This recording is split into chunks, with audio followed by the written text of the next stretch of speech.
Hello বন্ধুরা, আবার চলে এলাম তোমাদের সাথে আবার একটু শেয়ার করতে এলাম যে এই আমি টিফিনের বললাম না যে টিফিনের এই একটুকু আলু ক্যাপসিকাম বিনস দিয়ে কীরকম করে এই যে প্রথমে একটু তেল দিয়েছি, তারপরে একটু পাঁচফোড়ন, একটু লঙ্কা, কাঁচা লঙ্কা দিয়েছি, তারপরে এগুলো দিয়ে দিয়েছি সব একসাথে দিয়ে একটু নুন হলুদ আর একটু কাশ্মীরি লঙ্কার গুঁড়ো দিয়ে একটু হালকা জল দিয়েছি, যেহেতু আমরা একটু তেল কম খাই না সেই জন্য। তারপরে এটা মাখা মাখা হবে, তারপরে জলটা একটু সোক করে নেবে, ভাজা ভাজা হবে, তারপরে নামিয়ে দেবো। এই যে তারপর ব্রেড হচ্ছে এখানে, ব্রেড ব্রেড শেখা হচ্ছে, যে বাটার দিয়ে ব্রেড টিফিনের জন্য।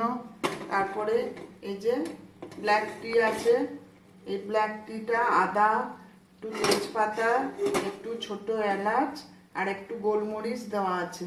হ্যাঁ, এটা দিয়ে দেখবে খাবে, এটা তো শীতকালে খুবই ভালো হয়।